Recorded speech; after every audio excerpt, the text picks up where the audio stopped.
Hmm. Oke, semuanya. Eh, saya ucapkan terima kasih atas setelah berkumpul di apa ya, meluangkan waktunya untuk nah, jadi kita hari ini kan ada tugas dari ini ya, bahas tentang ketidakadilan dalam hukum masyarakat. Nice. Tidak melalui rasa keadilan masyarakat. Nah, kan kita kan sudah sepakat topik tentang Verdi Sambo ya. Mungkin yang milih topik bisa dijelaskan kenapa kita mau mengambil Verdi Sambo. Sebelum kita bahas ke pembahasan soalnya lebih.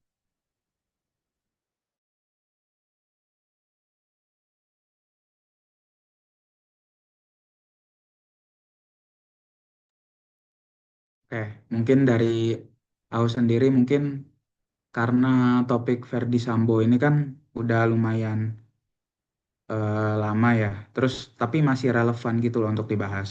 Karena kan kasusnya cukup besar, terus mungkin sudah rampung juga kesimpulannya. Jadi aku menyarankan topik ini ke teman-teman tuh mungkin karena apa ya, opininya sudah dibuktikan gitu loh. Opini-opini masyarakat sudah dibuktikan dengan beberapa bukti dari penyidik, dari polisi juga. Jadi mungkin pemilihan topik Verdi Sambo ini meskipun tidak terlalu terbaru ya topiknya, tetapi mungkin bisa dan masih layak dibahas seperti itu.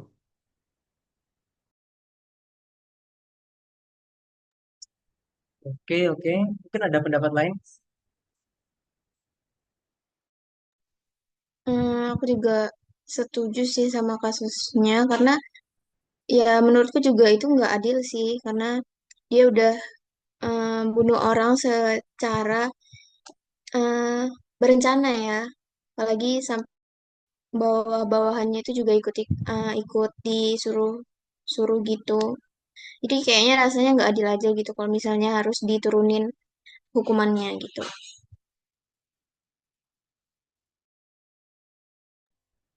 Oke, oke. Masuk akal. Oke, mungkin langsung bisa dipimpin Mbak Aditya dari pembahasannya. Ini tugasnya itu pakai pakai pendahuluan atau enggak sih? Kelihatan ya? Kelihatan, kelihatan. Pakai pendahuluan enggaknya pakai enggak sih harusnya? Latar belakang, baru pembahasan. Kayak saya biasa gak sih? Ya, terus Ah, pendahuluan gitu aja dulu ya. ya. Ini aku tadi nemu jurnal juga ya. Ya, Mantap. ini pendahuluannya nanti deh. Apa, apa pembahasannya dulu aja. Jadi dari Ya, soalnya ini. pembahasan. hmm, Itu kan ada berita yang udah dikirim Raffi ya kemarin itu. Terus eh, udah dilihat juga kan kasusnya gimana dari awal. Kenapa dia bisa bunuh, terus gimana sampai divonis hukuman mati dan diganti hukuman seumur hidup itu pasti udah dibacakan. Terus menurut kalian itu kenapa bisa terjadi? Dan menurut kalian di Indonesia itu gimana sih?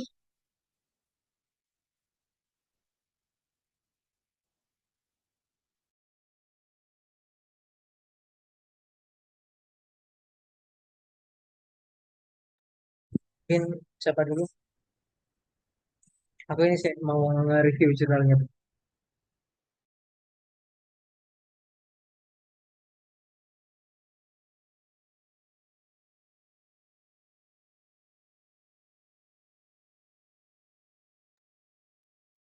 Mungkin menurutku sendiri tuh eh, hal itu tuh terjadi karena banyak sih motifnya.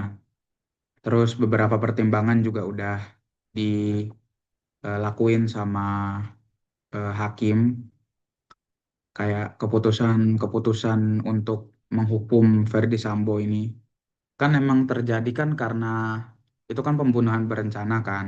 Jadi memang seharusnya hukumannya tuh sesuai gitu loh yang diberikan oleh hakim.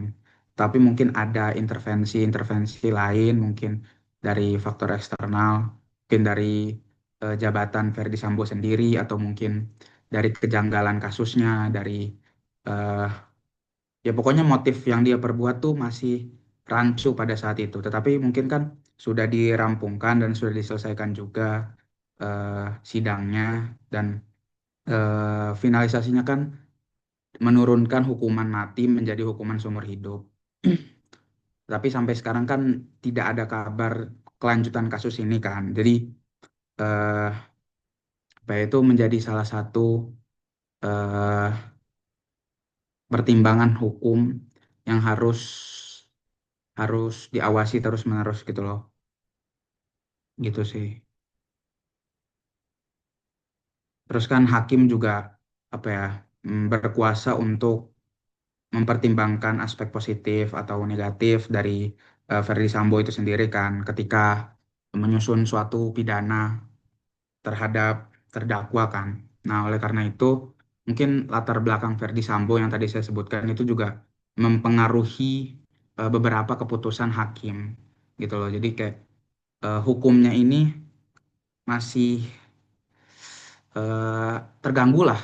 Keputusan hakimnya tuh menjadi terganggu karena adanya jabatan dari Verdi Sambo ini gitu. Itu sih.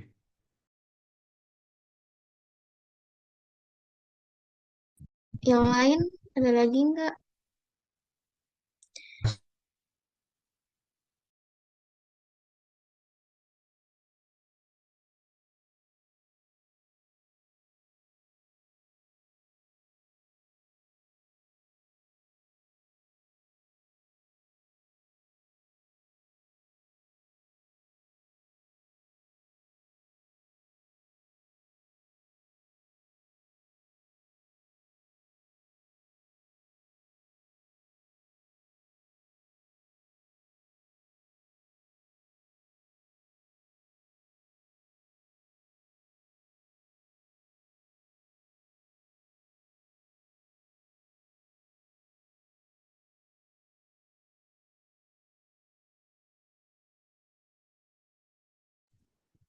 Jadi Terus kan aku mungkin pada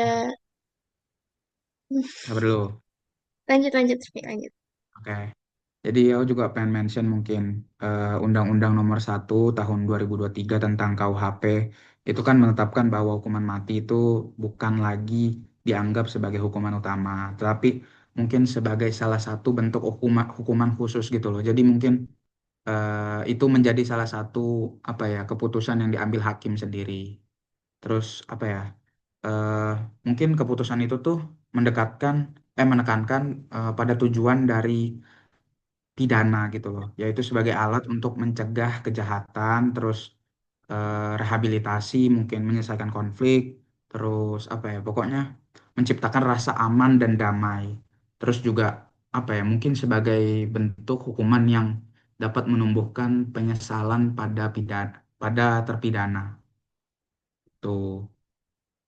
Terus juga putusan kasasi Mahkamah Agung nomor 813 2023 itu hanya menerapkan pasal mengenai pembunuhan berencana dalam pasal 340 KUHP, KUHP 55 ayat 1 ke 1 KUHP, dan pasal 49 jungto pasal 33 Undang-Undang Nomor 19 Tahun 2016. Mungkin saya udah cukup research research sedikit. Itu tuh diperkuat dengan adanya keputusan kasasi yang menyatakan bahwa Undang-Undang Nomor 1 Tahun 2023 tentang KUHP itu eh, apa ya, mempertimbangkan keringanan, sehingga semakin menegaskan bahwa hakim itu belum menggunakan paradigma konstruktivisme, terus apa ya, membuat keputusan yang tadinya hukuman mati itu menjadi hukuman seumur hidup bagi terpidana Verdi Sambo. Terus Berarti di sini tuh intinya kayak masih banyak pertimbangan dari hakim. Jadi kenapa itu diubah gitu ya, Vi? Terus juga dari hakim sendiri tuh masih kurang kurang apa ya? Kayak kurang lebih dalam lagi mendalami nah, kasusnya. Jadi kayak kurang adil gitu ya mungkin. Apalagi Ferdi Sambonya ini juga ya lumayan jabatannya tinggi. Jadi mungkin hakimnya gimana gitu kan ya. Oke, oke. Nanti mungkin bisa dikirim sumbernya, baru diketik lagi ya. Yang lain ada lagi nggak?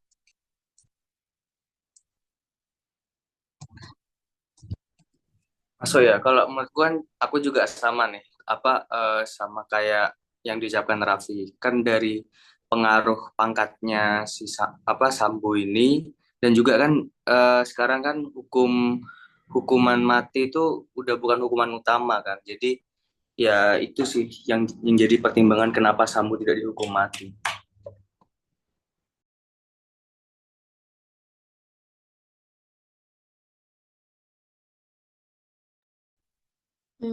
Betul sih, betul. Memang kayaknya di Indonesia ini banyak kasus yang memang kalau punya jabatan tinggi tuh lebih diringankan gitu ya sejauh ini. Mail ada lagi nggak Il?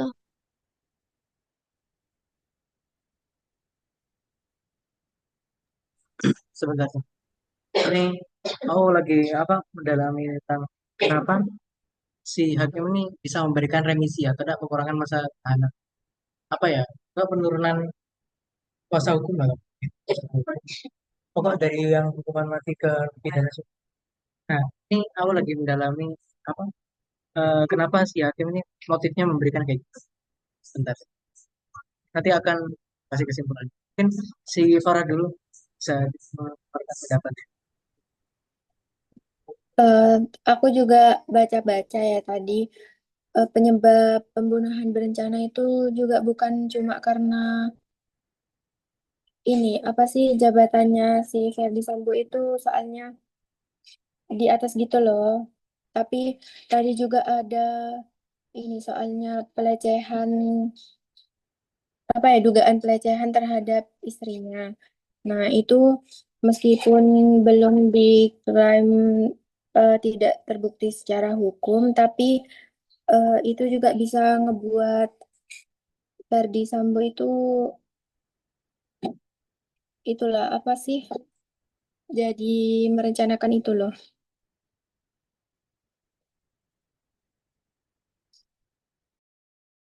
Kan mungkin emang belum terbukti ya, itu ada pelecehan seksual ke istrinya Ferdi Sambo atau enggak ternyata. Tetapi kan tidak membenarkan hal yang udah dilakukan dia juga kan. Kan dia nge-setup seakan-akan terjadi baku tembak padahal tidak. Dan menewaskan eh, rekannya sendiri, anak buahnya sendiri, dan menggunakan anak buahnya sendiri untuk membunuh temannya gitu. Jadi menurut saya nggak etis bahwa eh, ini dibenarkan gitu loh. Eh, Hal ini dibenarkan. Tapi kan memang mungkin keputusan hakim itu juga dapat dipertimbangkan juga untuk kita semua mungkin karena keputusan hakim ini kan sudah apa ya, sudah final gitu ya. Jadi tidak ada gunanya juga, maksudnya tidak ada gunanya untuk eh, berdebat panjang, tapi mungkin saya ingin mengkaji ulang aja kayak keputusan hakim ini tuh benarnya dari mana. Mungkin kan keputusan hakim tuh mengubah dari hukuman mati menjadi hukuman seumur hidup kan. Keputusan hakim ini juga mungkin melihat dari sisi hak asasi manusia juga. Kan mungkin sekarang udah nggak relevan juga ya untuk merenggut nyawa. Meskipun hal itu apa ya, hal yang dilakukan Verdi Sambo ini kan tidak dibenarkan juga sebenarnya. Tapi mungkin hakim itu mengkaji-kaji keputusan-keputusan yang sudah ada dan melakukan keputusan yang final ini kan. Jadi mungkin hak asasi manusia juga menjadi salah satu eh, bentuk pertimbangan hakim gitu loh untuk merenggut nyawa Verdi Sambo ini. Jadi dia menurunkan hukuman dari hukuman mati menjadi hukuman seumur hidup. Tapi kan tidak ada kelanjutan lagi nih kasusnya gimana. Terus kayak Verdi Sambonya bagaimana sekarang di mana gitu. Tidak ada lagi. Itu sih. Ya, ya, ya benar. Jadi mungkin dari yang tak baca ya.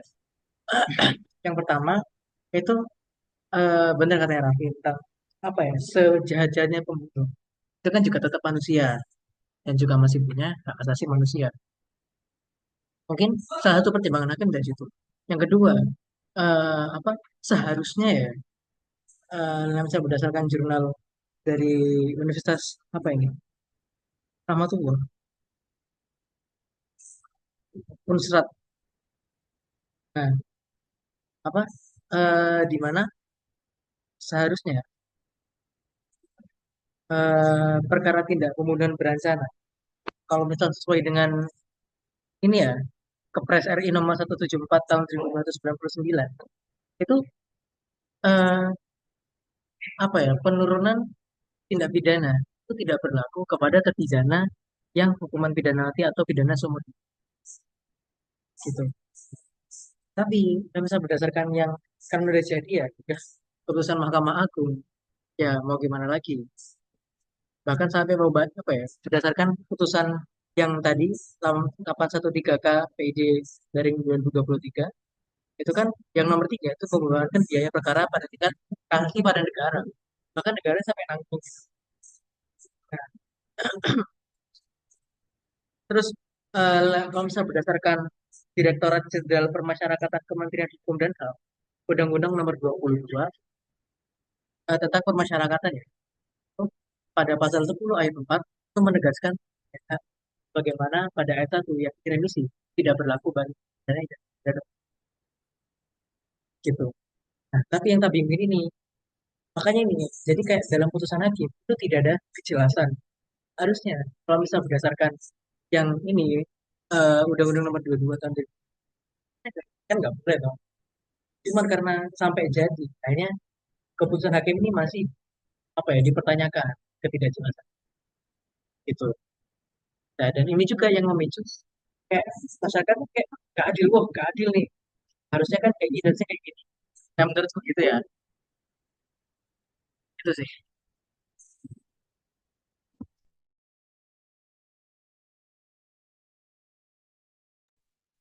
Oke, mungkin dari jawaban kalian semua itu nanti bisa dikirim sumbernya ya, baru diketik lagi deh. Ini lanjut ke soal yang kedua itu, bagaimana sebaiknya negara menjamin kepastian hukum. Bentar-bentar. Berarti ini kurang lebih kayak gimana cara kita buat mengevaluasi agar ke depannya tidak terjadi hal yang sama gitu. Iya, bisa. Iya, itu.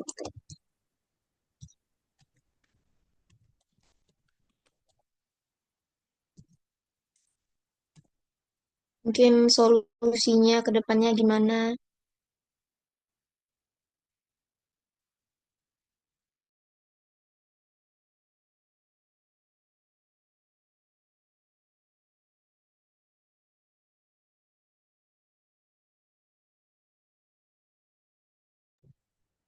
Aku dulu ya, udah tak kaji ini.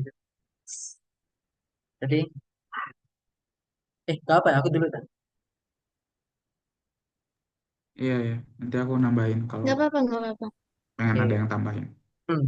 Jadi, menurutku agar tidak terjadi hal yang sama ke depan, pemerintah ini perlu melakukan penyederhanaan terkait aturan pemberian remisi untuk terpidana hukuman mati dan seumur hidup.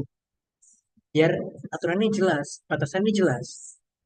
Terus, lembaga yang menjalankan kebijakan permasyarakatan itu juga harus mempertegas dengan memberikan kayak sosialisasi tentang pemahaman pada masyarakat bahwa narapidana yang hukuman mati atau seumur hidup tidak bisa dapat remisi.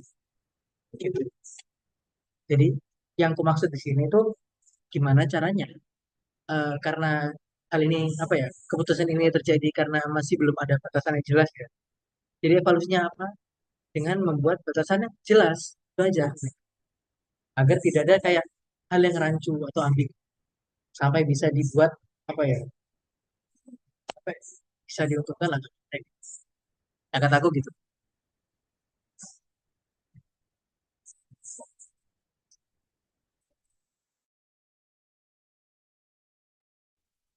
Jadi intinya itu eh, negara harusnya itu buat peraturan yang lebih jelas gitu kan Il ya. Sebentar, tak kasih apa jurnal lihat aset. Oke, oke.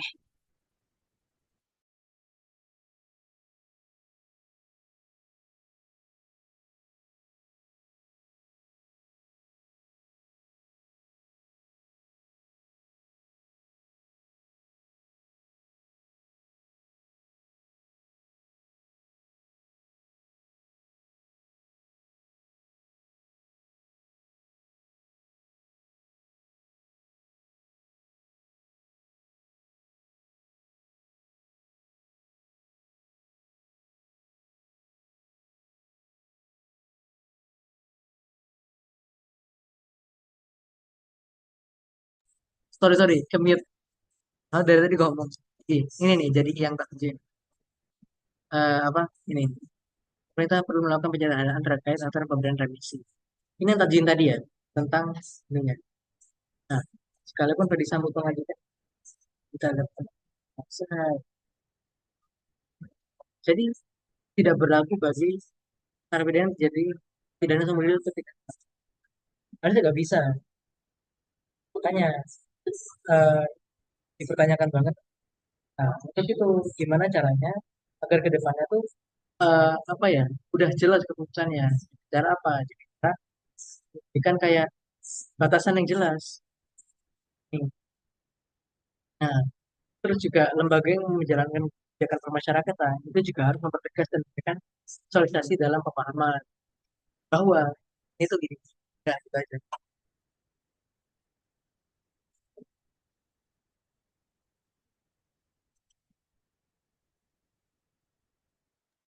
Ada yang mau nambahin lagi nggak? Atau langsung aku? Langsung, langsung. Oke. Mungkin kan pertanyaannya apa ya? Negara menjamin kepastian hukumnya gimana kan? Nah, mungkin eh, perbedaan putusan Mahkamah Agung dan pengadilan itu eh, sering terjadi gitu ya dalam penegakan hukum. Terus perbedaan pandangan itu harusnya berlandaskan pada ilmu pengetahuan, terus teori yang dipelajari di sekolah hukum gitu kan, supaya dapat membuat keputusan yang lebih menekankan kepada keadilan yang substantif gitu. Terus hakim juga sebaiknya bisa menerapkan eh, kemampuan apa ya, pemahaman kepada masyarakat gitu untuk supaya masyarakat tuh dapat jadi bukan dibeli dengan keputusan yang mentah gitu loh, tetapi lebih ke memberi pemahaman bahwa mungkin eh, keputusan itu berhak dipertimbangkan loh untuk itu. Karena apa ya, jadi masyarakat tuh tidak mempunyai opini-opini sendiri gitu terkait kasus ini. Eh, itu mungkin dari apa ya, menjamin kepastian hukum. Karena kan sebenarnya yang memutuskan suatu persidangan atau suatu keputusan pidana gitu kan hakim sebenarnya. Tetapi kan eh, negara memfasilitasi hakim gitu loh.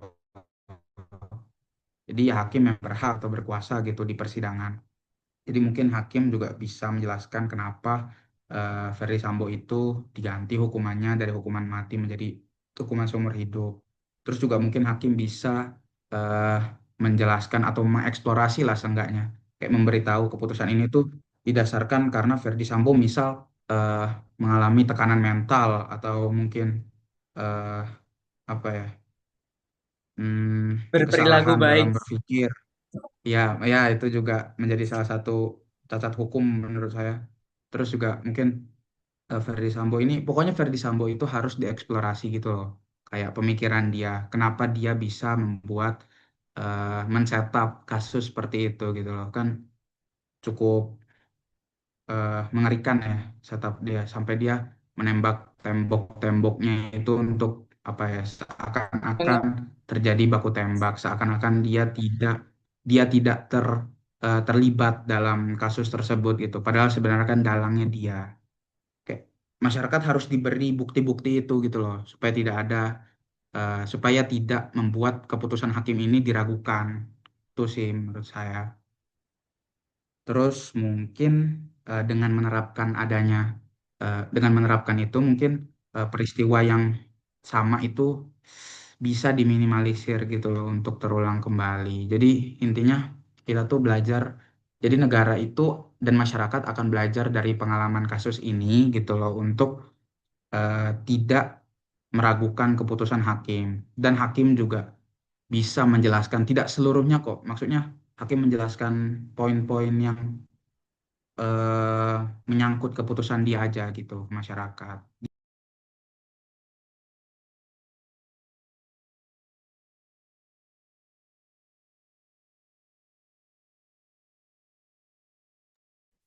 Oke, aku juga mau nambahin dari Raffi tadi benar ya.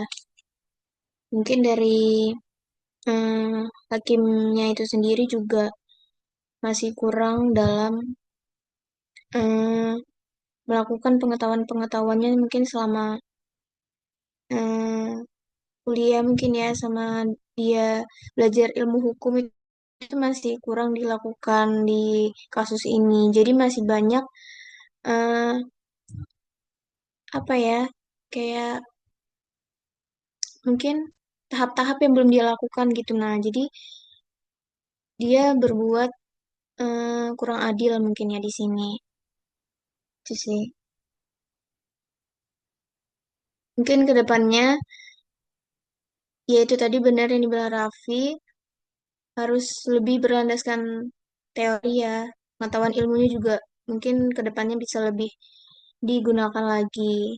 Tidak hanya sekedar A, B, tapi juga bisa pakai C, D, dan lain-lain gitu. Iya. Yang lain ada lagi nggak? Aku menambahkan dikit ya. Nah, negara ini kan perlu menerapkan atau menegakkan hukum tuh secara tidak diskriminatif, yang dimana hal ini berlaku terhadap setiap warga negara dan juga ya tanpa memandang status atau jabatan gitu loh. Itu sih.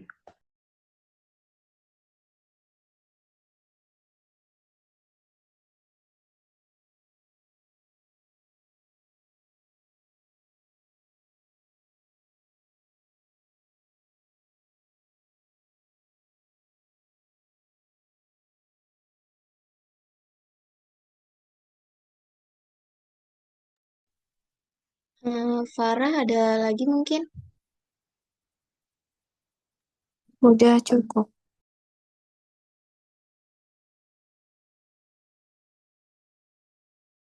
Oke. Kan ini mungkin udah terjawab semua ya. Nanti minta tolong Raffi, Mail tadi yang ada jurnalnya dikirim lagi. Nanti bisa kita ketik deh. Mungkin Mail udah cukup, bisa ditutup. Apa atau ada yang mau dibahas lagi?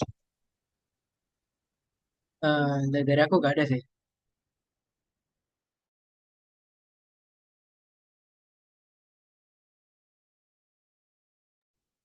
Oke, kalau gitu ditutup aja deh, Il. Oke, udah selesai berarti ya. Alhamdulillah. Oke, pertama saya ucapkan terima kasih lagi ya buat kalian semua telah menyempatkan waktunya sampai pembahasan selesai. Oke, semoga pembahasan kita kali ini dapat memberikan bagi kita semua dan mungkin bisa menjadi apa salah satu contoh untuk evaluasi dari pemerintah kita. Mungkin itu saja sih dari aku. Mungkin terima kasih semuanya. Sekian dari saya, sekian dari kami. Wassalamualaikum warahmatullahi wabarakatuh.